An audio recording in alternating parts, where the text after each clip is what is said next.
Isang pinagpalang gabi po sa bawat isa po sa atin. Araw na naman po ng Biyernes at nandito na naman po tayo para tayo po ay sama-samang manalangin. Amen po. At bago po tayo mag-start na mag-worship at manalangin, meron lang po tayong magiging recap patungkol po sa pinag-aralan po natin. Ito pong isang linggo. At may bago po tayong topic at ang title po nito ay Why Aren't You Changing If You're Reading the Bible? Sabi nga po, bakit hindi ka nagbabago kung ikaw ay nagbabasa ng Biblia? Marami ang nagsasabi na tapos ko na ang Biblia, nabasa ko na ang kabuuan ng Biblia, pero ito po ang tanong, bakit nga po ba hindi nagbabago? At number 1 po dito na itinuro po sa atin ni Pastor Francis, start with surrender, not self-effort. At sabi nga po dun sa Romans chapter 12 verse 1. At ang tinukay din po sa atin, sabi niya, hindi magiging effective ang salita ng Diyos kung hindi ito 100% na nakadedicate sa Lord. Ibig sabihin po, every time na ikaw ay magbabasa ng Bible, dapat ang ginagawa mo ay dedicated sa Lord. Sabi nga po, hindi ito magiging effective kung ang salita ng Diyos ay hindi 100% na idinededicate mo sa Kanya at ang buhay mo ay hindi 100% na nakadedicate sa Lord.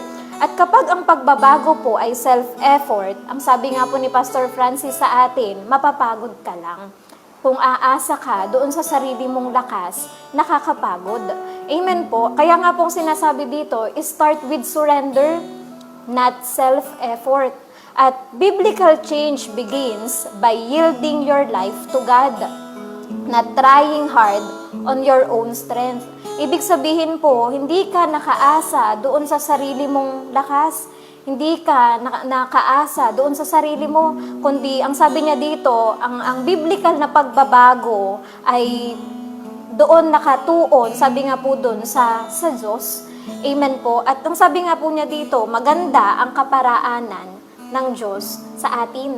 Amen po. At ang number 2 po na itinuro po sa atin, sabi niya dito, renew your mind with God's Word. Sabi po sa Romans chapter 12 verse 2. At hindi ka mababago ng Diyos kung meron ka pa ring worldly desires. At sabi nga po niya dito, hindi mababago ang buhay mo. Kaya nga po sabi, why aren't you changing if you're reading the Bible? Kung ikaw ay worldly desires pa rin yung nasa puso mo, walang mangyayari. Amen po. At sabi nga po niya doon, spiritual maturity comes from thinking God's thought after Him. Ang prinsipyo po ng Diyos ay ang salita ng Diyos. Amen po. At itinuro po sa atin noong Martes ni Pastor Uge po, ang number 3, ang sabi po niya doon, walk by the Holy Spirit. Kung ano ang gusto ng laman na maaari nating ikapahamak, tigilan natin. Sa halip, lumakad tayo sa banal na spirito. Tayo po ay may laman at tayo po ay may sariling kagustuhan. Amen po. Kaya nga po, ang sabi niya dito, kung ito ay ikakapahamak natin, ang sabi po ni Pastor Uge, tigilan natin. Bakit? Sabi niya dito, kailangan natin, sabi nga po sa number 3, walk by the Holy Spirit. At sabi niya rin po, maturity is spirit-led, not flesh-driven. Amen po. At dapat makita ng iba na may nagbabago sa'yo. Madali lang pong sabihin na Kristiyano ako. Madaling sabihin na may Kristo sa puso ko. Pero mahirap patunayan sa kilos. Amen po. Kaya nga po ang sabi niya dito, kapag sinabi mong Kristiyano ka, o kapag sinabi mong nagbabasa ka ng Biblia, ang sabi niya dito, dapat ito ay nakikita sa pamumuhay mo. Kung ano yung nakasulat sa Biblia, ito dapat ay isinasagawa po natin. Amen po. At kapag binato ka, sabi nga po ni Pastor Uginon, sabi niya, kapag binato ka ng bato, di ba po ang karaniwan na sinasabi po natin, batuhin mo rin ng tinapay. Pero naalala ko po ang sabi ni Pastor Uge, sabi niya, kapag binato ka ng bato, wag mong ibato yung tinapay. Kundi ang gawin mo, iabot mo yung tinapay. Bakit po? Kasi ang sabi nga niya dito, hindi ka pa rin lumalakad sa Holy Spirit kung yung tinapay, ibabato mo din. Bakit? Kasi parang naging kagaya ka rin niya, mas magaan lang yung binato mo. Kaya nga po ang sabi niya doon, kapag binato ka ng bato, iabot mo yung tinapay. Ibig sabihin, magpakita ka ng maganda. ipakita mo yung tamang pag-uugali ng isang Kristiyano, at ipakita mo ang Biblia na nasa iyo. Amen po, na nasa puso mo. At number 4 po, ang sabi niya doon, practice repentance and obedience. Kapag ikaw ay nagkamali, maging mabilis sana sa atin ang humingi ng tawad. Merong mga tao na mahirap sa kanila ang humingi ng tawad at mahirap din sa kanila ang magpatawad. Kaya nga po, ang sabi po sa atin, ang tinuturo po sa atin, kapag tayo ay nagkamali, magaan man o mabigat ang nagawa natin, ang sabi niya po dito, humingi ka agad ng tawad. Bakit? Kasi yan ang ugali ng isang tao na isinasapamuhay ang salita ng Diyos. At ikaw ay nasa panig ng Diyos kung isinasagawa mo ang sinasabi ng salita ng Diyos. Yung sinabi nga po sa atin, sabi niya, kung ikaw ay panig sa Diyos, kung ikaw ay kakampi ng Diyos, dapat ang salita ng Diyos, sabi niya dito, ay isinasagawa mo. At ang number 5 po, itinuro naman po sa atin ito ni Pastor Mulo. Ang sabi po niya sa number 5, endure trials with faith. Trials produce steadfastness. Pag dumaan ka sa pagsubok, sabi nga po ni Pastor Mulo, huwag kang malungkot.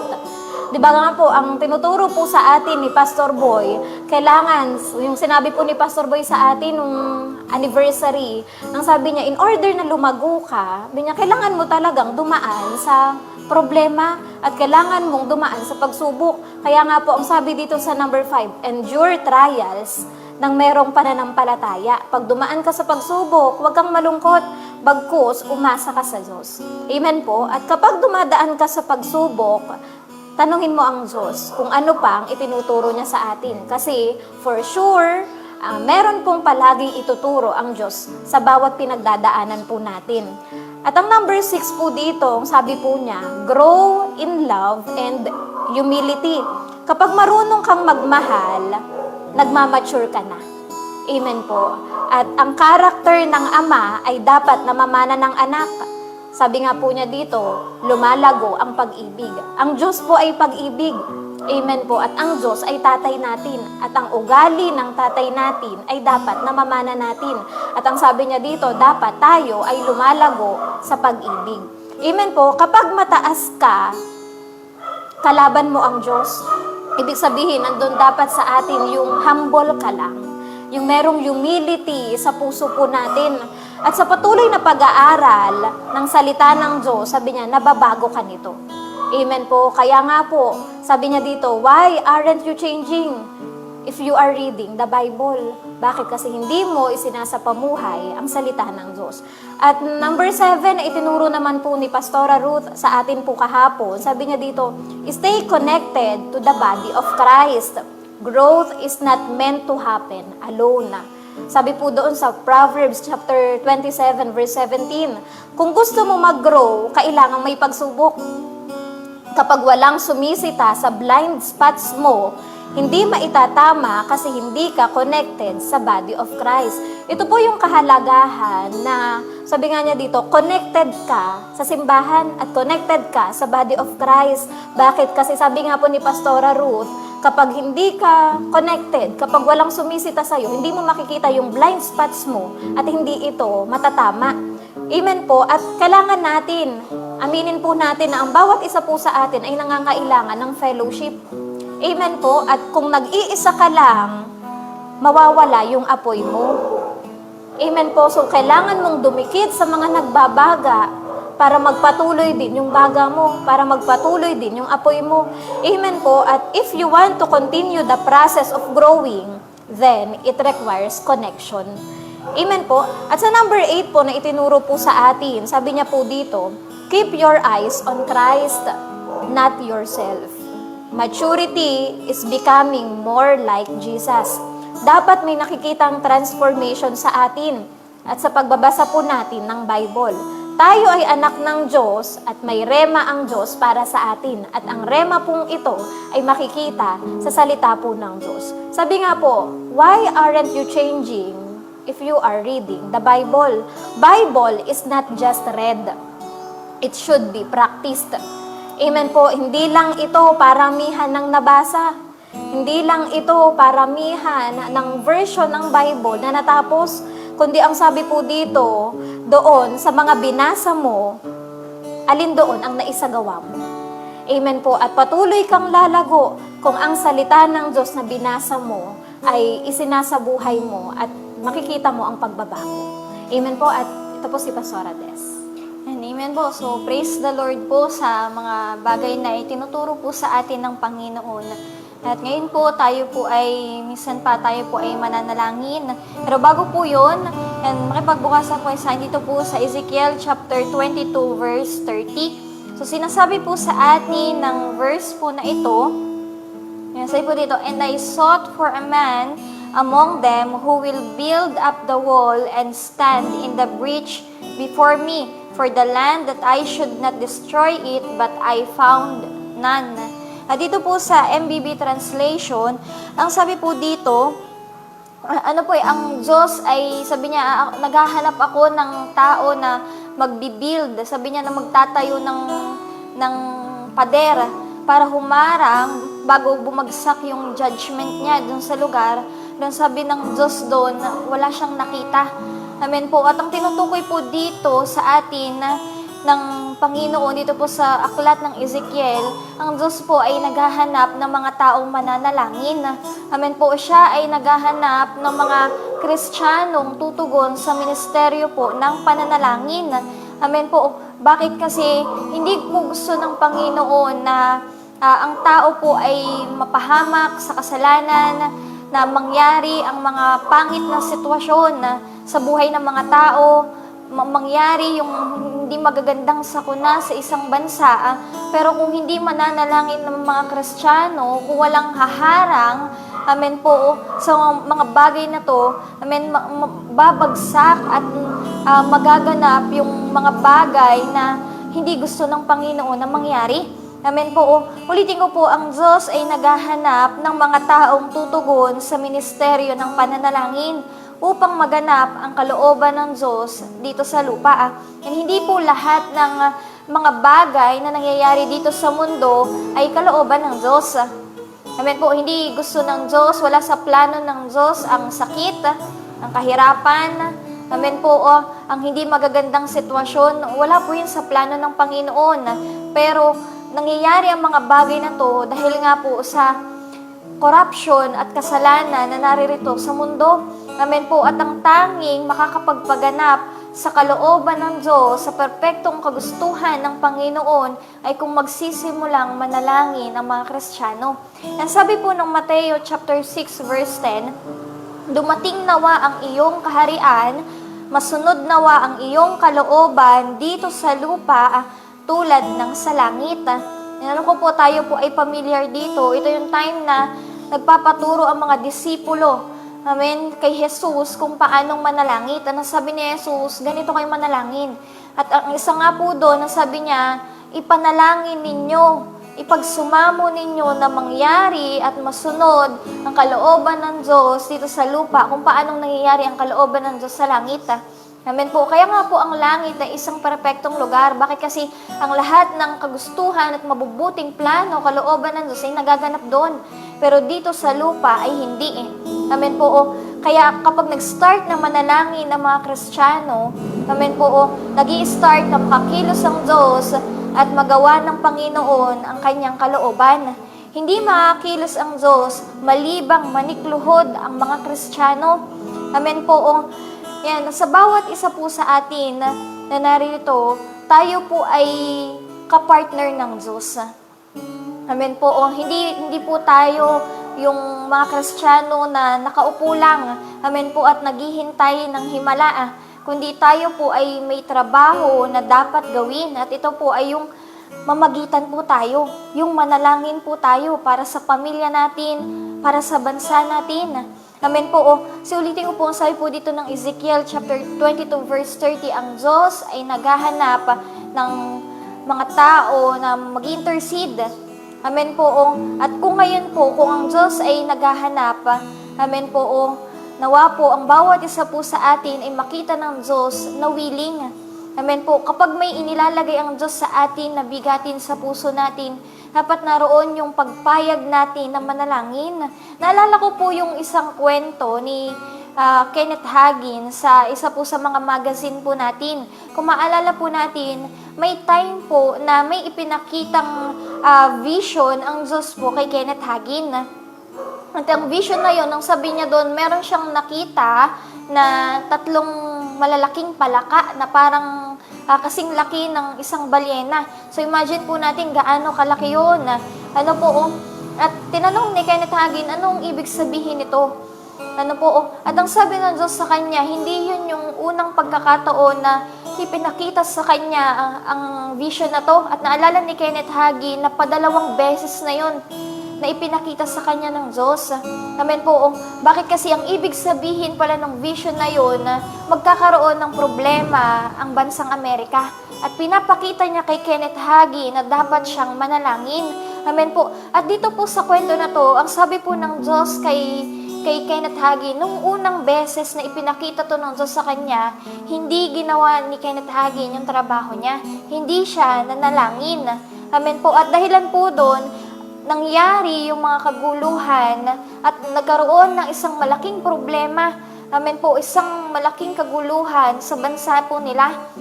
Amen po. At ang sabi ng Diyos kay Kenneth Hagin, ang mga Kristiyano ng nasyon na ito ang may kasalanan.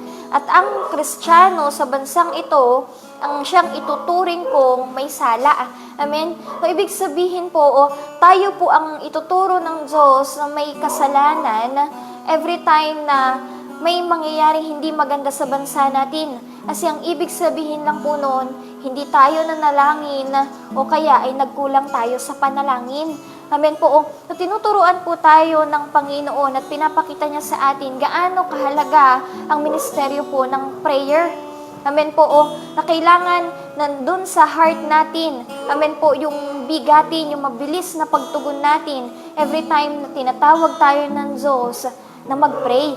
Bakit kasi ang katagumpayan ng bansa po natin, amen po, ay nakasalalay po sa atin. Nasa atin po ang responsibilidad, amen po, kung paano mangyayari at magaganap ang mabubuting plano at kalooban ng Diyos sa bawat isa po sa atin. Amen po. So, minsan pa, sa gabi pong ito, yan, sama-sama po tayo na manalangin, magitan po tayo para po sa mga tao at sa bansa po natin. Amen po. Sige po, mag-worship po tayo sa Panginoon. Awitin natin sa ating Diyos. Jesus, Ikaw ang nagbigay. Jesus, Ikaw ang nagbigay ng buhay at pag-ibig sa akin. Mula ngayon at kailanman, Panginoon. At kailanman pupurihin, sasambahin kita. Minsan pa, Jesus, Ikaw. Jesus, Ikaw ang nagbigay ng buhay at pag-ibig sa amin, Panginoon. Sa akin. Mula ngayon at kailanman pupurihin at sasambahin ka namin, O Diyos, bahin kita, pagkat wala nang iba sa puso ko't isipan, kundi ikaw lamang, Jesus, ang kailangan. Hindi ba't sa'yo ko lang matatagpuan ang kaligtasan at ang buhay na walang hanggan, Panginoon. Minsan pa, awitin natin sa ating Diyos, wala nang iba sa puso ko't isipan, kundi ikaw lamang, Panginoon, ang siyang tangi naming kailangan, O Diyos, ang kailangan. Hindi ba't sa'yo ko lang matatagpuan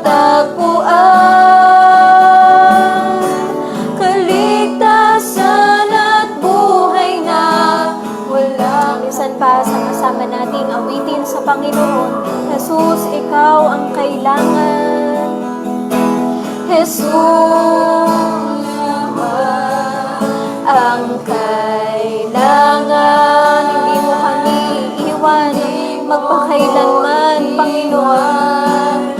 Magpakailanman ang buhay may kahulugan. Sa piling mo may kapayapaan. Wala nang iba, wala nang iba sa puso ko't isipan, kundi ikaw lamang, Panginoon, ang kailangan namin, O Diyos. Jesus, ang kailangan. Hindi ba sa'yo ko lang matatagpuan? Kaligtasan at buhay na walang hanggan. Wala nang iba, wala nang iba sa puso ko't isipan, kundi ikaw lamang, Jesus, ang kailangan. Hindi ba't sa'yo ko lang matatagpuan? Kaligtasan at buhay na wala. Gawin nating padalangin sa Panginoon. Wala nang iba sa puso ko't isipan, kundi ikaw lamang, Jesus, ang kailangan. Hindi ba't sa'yo ko lang matatagpuan? Kaligtasan at buhay na walang hanggan. Wala nang iba, wala nang iba sa puso ko't isipan, kundi ikaw lamang, Jesus, ang kailangan. Hindi ba't sa'yo ko lang matatagpuan? Kaligtasan at buhay na walang hanggan. Kaligtasan at buhay na walang hanggan. Kaligtasan at buhay na walang hanggan. Purihin ka, Panginoon, dakilain ka, O Diyos. Masalamat, Panginoon, walang katulang. Ikaw natin sa Panginoon. Luwalhatiin ka, hallelujah. Purihin ka,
Ama, sa pangalan ng aming Panginoong Jesus, patuloy Lord na sa mga oras na to, itinataas namin sa iyo ang bansang Pilipinas, O Diyos. Lord, nakikita mo ang sitwasyon ng bayan namin, Panginoon, yung kalagayan ng mga tao, yung sitwasyon, Panginoon, ng bayan na ito, Panginoon. Lord, ikaw na Diyos na makapangyarihan sa lahat, na may gawa ng langit at lupa, ang siyang magsaayos, Panginoon, ng lahat ng bagay. Ibinababa namin ang aming mga sarili, patawarin mo kami at ang aming buong bayan, Panginoon, sa mga kasalanan namin, laban sa iyo, sa rebelyon, Panginoon, hindi pakikinig, kawalan ng pananampalataya, hindi paglapit, Panginoon, patawarin mo kami, O Diyos. Lord, wala kaming maitatago sa iyo sapagkat ang lahat ng bagay ay hayag, Panginoon. Ngunit Lord, patuloy na nagsusumamo kami, kahabagan mo ang bayan namin, kahabagan mo ang mga tao, Panginoon. Lord, patuloy na sinusuway namin sa bansa namin, kayo ng mga anti-Kristo sa pangalan ni Jesus, kayo ng mga false doctrines and false religion ay binabagsak namin sa pangalan ni Jesus mula sa north, south, east, and west, kayo ng mga strongholds na humahawak sa mga tao, nagtutulak sa kasalanan, ay binabagsak namin sa pangalan ni Jesus. Sa pangalan ni Jesus, kayo ng mga pervert spirit, kayo na infirmity spirit, sick and diseases, ay ginagapusan namin sa pangalan ni Jesus, kayo ng mga demonyo ng kahirapan, kawalan, kasalatan, at kamatayan ay winawasak namin sa pangalan ni Jesus, kawalan ng takot sa Diyos, wala ng pananampalataya ay binabagsak namin sa pangalan ni Jesus at ginagapi namin ang lahat ng mataas na kalaman laban sa iyo, Panginoon, at binibihag namin ang lahat ng kaisipan upang malima sa iyo, Panginoong Jesus. Lord, patuloy na nagpapakawala kami sa bayan namin ng spirito ng salvation, strong conviction, shame and repentance, healing and deliverances, Panginoon. Lord, katagpuin mo, Panginoon, yung puso ng mga tao na nasasaktan, Panginoon, na nangangailangan ng tulong mo. Hayaan mo, Panginoon, na maging mabilis dumating ang tulong mo sa kanila, O Diyos. Lord, gayon din ang gobyerno namin, Panginoon, pakialamanan mo ito, O Diyos. Alisin mo sa pwesto ang mga tao, Panginoon, na walang takot sa iyo, O Diyos, walang puso na handang maglingkod para sa bayan, mga taong may mga sariling interes, Panginoon, at kagahamanan sa kapangyarihan. Alisin mo sila, O Diyos, at palitan mo ng mga tao na may takot sa iyo, Panginoon, mga leader, Panginoon, na sumusunod sa iyong salita, Panginoon, at madaling marinig ang kalooban mo, O Diyos. Lord, magpadala ka ng mga spiritual advisors, Panginoon, sa gobyerno, O Diyos, ang sa gayon, mai-guide sila, Panginoon, sa kalooban mo, O Diyos. Lord, patuloy na alam namin na walang imposible kapag ikaw at ang makapangyarihan mong kamay ang siyang kumilos, Panginoon. Lord, sinusuway namin ang spirito ng corruption sa bansa namin sa pangalan ni Jesus. Kagahamanan sa kapangyarihan sa pwesto ay winawasak namin sa pangalan ni Jesus.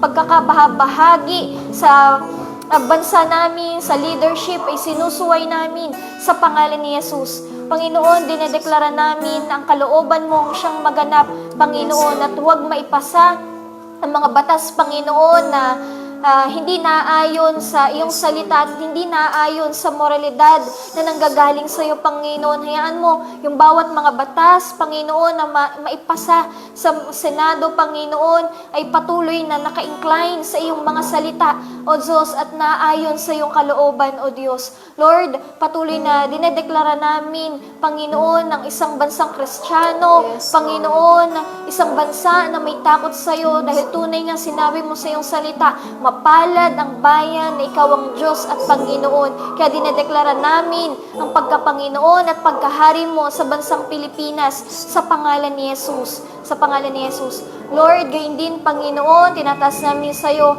ang leadership, Panginoon, sa kabuuan ng Rema Evangelistic Church International, Panginoon, sa mga leaders namin, O Diyos, patuloy na bigyan mo sila ng wisdom, knowledge, Panginoon, sa mga bagay, Panginoon, na ipinagkatiwala mo sa kanila, O Diyos. Ngayon din, Panginoon, sa aming senior pastor, o Diyos, patuloy na palakasin mo siyang palagi, patatagin mo siyang palagi sa pamamagitan ng Espiritu mong nananahan sa kanya, o Diyos. At patuloy na sinusway namin kayo na mga demonyo na kumikilos ng pailalim at nagpaplano na sirain ang gawain ng Sa Diyos. pangalan ni Winawasak Jesus. ka namin sa Jesus' pangalan name. ni Jesus. Kayo ng mga Jezebel and Absalom spirit ay binabagsak namin Sa sa pangalan ni pangalan ni Jesus. Pagkakampi-kampi, pagkakabahabahagi, hindi In Jesus' name. pagkakaayos, tampuhan, in Jesus' name, may pangalan ni winawasak Jesus. namin sa pangalan ni Jesus. Panginoon, bigyan mo ng iisang spirito at pag-ibig, Panginoon, ang bawat isa. O Diyos, lumakad kami, Panginoon, one spirit and one accord. O Diyos, Lord, gawin mong malinaw, Panginoon, sa buhay ng mga leaders namin, O Diyos, yung kalooban mo, Panginoon, para sa gawain mong ito, O Diyos. Lord, ingatan mo silang palagi, Panginoon, at hayaan mo na punuin mo sila, O Diyos, ng banal mong spirito at dagdagan mo pa ang kanilang mga anointing nang sa gayon, magawa nila, Panginoon, ang mga bagay na ipinagkatiwala mo sa kanila, Panginoon. Salamat sa buhay ng aming senior pastor, Panginoon. Salamat sa kanyang kumpletong kagalingan, Panginoon, mula ulo hanggang talampakan. O Diyos, pagpalain mo lahat ng kanyang hahawakan ng kanyang mga kamay. Ingatan mo, Panginoon, ang lahat ng mga mahalaga sa Kanya. O Diyos, sa pangalan ni Jesus. O Diyos, sinatawagan namin maging lahat ng klase ng pagpapala na dumating sa buhay ng mga leaders namin sa pangalan ni Jesus. Pangalan ni Jesus. Ngayon din, Panginoon, sa mga under construction ng mga simbahan, Panginoon, dalangin namin, O Diyos, na Ikaw magbukas ng mga pintuan, ng mga oportunidad, O Diyos. Lord, kiniklaim namin hindi lang ang Luzon, maging ang Visayas at Mindanao, ang lahat ng bayan, Panginoon, dito sa bansang Pilipinas ay matatayuan ang gawain mo na siyang magsisilbing ilaw, Panginoon, sa bawat bayan, O Diyos. Kiniklaim namin, Panginoon, na ang kapahayagan ng iyong kaligtasan at iyong salita, Panginoon, ay maipalaganap, Panginoon. Lord, patuloy na magtayo ka pa ng mga simbahan mo, O Diyos, na magiging tahanan at siyang aabot sa maraming mga tao, Panginoon. Lord, patuloy na pinagkakatiwala namin sa iyo ang lahat ng ito dahil, Panginoon, ang gawain na to hindi mula sa tao, kundi ito yung mula sa iyo, Panginoon. At gawin mo kaming sensitibo, Panginoon, sa pangungusap mong palagi, maging madali para sa amin, Panginoon, ang gawin, ang pinapagawa mo, Panginoon, at marinig, Panginoon, ang tinig mo every time na nangungusap ka sa amin, O Diyos. Salamat, Panginoon, maging sa katugunan ng lahat ng pangailangan ng mga simbahan, Panginoon, ng mga renta, ng mga bills, Panginoon, O Diyos, sa lahat ng mga pangangailangan, O Diyos, sa mga lingkod mo, Panginoon, ay pinangako mo na buhat sa kayamanan mo, hindi maubos-ubos, ipagkakaloob mo, Panginoon, ng lahat ng pangailangan sa pamamagitan ni Kristo Jesus na aming Panginoon. Kaya Lord, tinitiwala namin sa iyong lahat ng bagay na ito, Panginoon. Purihin ka at dakilain sa pangalan ni Jesus. Amen. Hindi naman, Panginoon, patuloy, O Diyos, na itinataas namin sa iyo ang nalalapit na summer camp 2026, Panginoon. Lord, ang gawaing ito ay gawain mo, Panginoon. Kaya alam namin na sa camp na ito, meron kang itinalagang lugar, Panginoon. Yes, Lord, hayaan mo na matunton namin, Panginoon, malaman namin yung tamang lugar na pinili mo, Panginoon, para pagganapan ng camping na ito, O Diyos. Lord, patuloy na i-guide mo ang bawat naghahanap ng campsite, Panginoon, at itungo doon sa tamang bayan, itungo doon sa tamang lugar, Panginoon, na pinili mo para doon kami ay sama-sama na magpuri, doon kami ay sama-samang makinig ng salita mo at maka-fellowship ka, Panginoon. At Lord God, patuloy na hinihingi namin ang pabor mo sa bagay na ito, Panginoon. Lord, doon sa bawat mga taong kakausapin, sa mga schools, sa mga principals, Panginoon. Patuloy, Panginoon, na hipuin mo ang kanilang mga puso. At salamat, Panginoon, na sa smooth, Panginoon, na paghahanap ng campsite na ito, Panginoon. Lord, i-guide mo kami, Panginoon, at hayaan mo na ang campsite na ito ay matunton namin, O Diyos. Lord, salamat.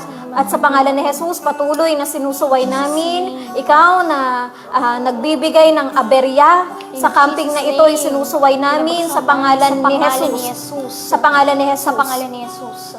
Gayon din naman, Panginoon, sa camping na ito, mula day 1 hanggang sa kahuli-hulihang araw ng camping, Dalangin namin ang patuloy na pagsama at pagyakap mo sa amin, Panginoon. Lord, gayon din sa bawat magmi-minister sa camping na ito, sa worship team, Panginoon, ngayon pa lang, ilagay mo na sa kanila yung awitin, yung tugtugin na nais mong marinig, Panginoon, at hayaan mo na maialay ito sa'yo, Panginoon, ng buong buo, O Diyos. Lord, gayon din sa bawat instrumento na gagamitin sa camping, balutan mo ito, Panginoong Jesus, ng iyong banal na dugo.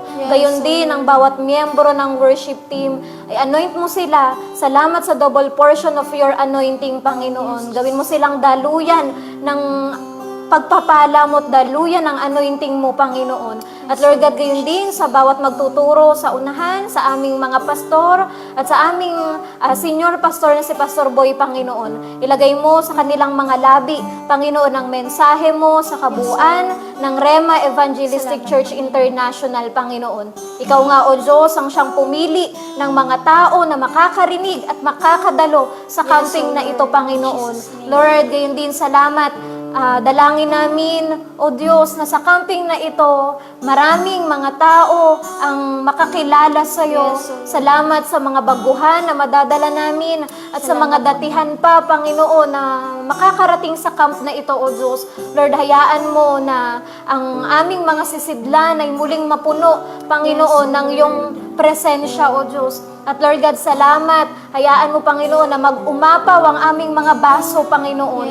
Nang sa gayon, kami, Panginoon, ay mas lumakas at mas tumatag sa pamamagitan ng camping na ito, Panginoon. Lord, hayaan mo na sa camp na ito, ma-encounter ka ng bawat isa sa amin, O Diyos. Ang iyong mga salita ay magsilbing rebuke, magsilbing conviction, Panginoon, at magsilbing comfort sa bawat isa sa amin, Panginoon. Lord, salamat sa marami pang mga tao na madadala sa camping, maboborn again, Panginoon. At Lord, ma-e-encounter ka, O Diyos. Salamat, Panginoon. Gayon din, ikaw ang maglagay ng mga tao sa tamang ministry, O Diyos. Ng tamang tao sa tamang ministry, Panginoon. Salamat, O Diyos. Gayon din, Panginoon, patuloy na itinataas namin sa iyo ang bawat miyembro ng simbahan sa kabuuan ng Rema Evangelistic Church, Panginoon. Lord, yung tungkulin na iniatang mo sa mga miyembro, sa mga tupa mo, ang tungkulin na iniatang mo sa amin, Panginoon, na kami ay dapat magdala ng mga tao pa, mag-invite ng mga tao, papalapit sa iyo, Panginoon. Lord, hayaan mo na maisakatuparan ang goal na ito, Panginoon, na ibinigay mo, ginawa mong rema sa bawat isa sa amin, sa iyong mga tupa, Panginoon. At Lord, patuloy na gayon din, ipinagkakatiwala namin sa iyo ang bawat miyembro ng simbahan, Panginoon. Lord, salamat sa mga future na manggagawa, mga future pastors, leaders, supporters, prayer warriors, soul winners, faithful tithers and givers, submissive youth and elders, Panginoon. Lord, palakihin mo pa, palaganapin mo pa ang iyong mga salita, palawakin mo pa ang iyong nasasakupan, Panginoon. Salamat, O Diyos, sa mga miyembro na may kalidad, Panginoon. Sa kabuuan ng Rema Evangelistic Church International, Panginoon. At Lord God, gayon din, patuloy na tinataas namin sa iyo, O Diyos, ang araw-araw na pag-aaral namin ng salita mo sa mga everyday Bible study dito sa Rema Fields, Panginoon. Lord, ang mga pastor namin na nagtuturo, patuloy mo silang i-guide at ikaw ang siyang maglagay sa kanilang mga labi ng mensahe mo, Panginoon. At gayon din sa bawat makakarinig, magsilbi itong pagpapala sa kanila, Panginoon. At anumang salita, Panginoon, na pangangailangan ng bawat isang makakarinig, ilagay mo ito sa labi ng mga pastor namin na nagtuturo, Panginoon. Salamat, pagpalain mo ang daily Bible study ng Rema Philippines, Panginoon. At Lord God, gayon din, patuloy na itinataas namin sa iyo ang prayer request ng bawat isa sa amin, Panginoon. Alam namin na ikaw ang Diyos namin, ang tumutugon sa aming mga panalangin at ang anumang prayer request, maging kagalingan, kasaganahan, Panginoon, anumang aming mga panalangin, Panginoon, alam namin na ito ay tinugon mo na, O Diyos. Salamat, Panginoon, patuloy ka naming pinupuri, pinapasalamatan at pinadakila sa pangalan ni Jesus. Amen. Sige po, minsan pa, mag-worship po tayo sa Panginoon. Sa kabutihan mo,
magtatapat sa'yo, maglilingkod ako, O Diyos, kay buti mo. Minsan pa, huwag tayong magsawa na umawit sa Panginoon.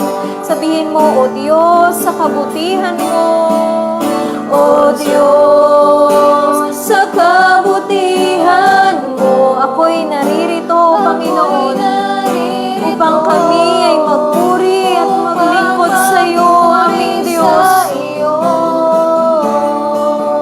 O Diyos, sa kabanalan mo, nalulugod ako, buhay ay iaalay ko.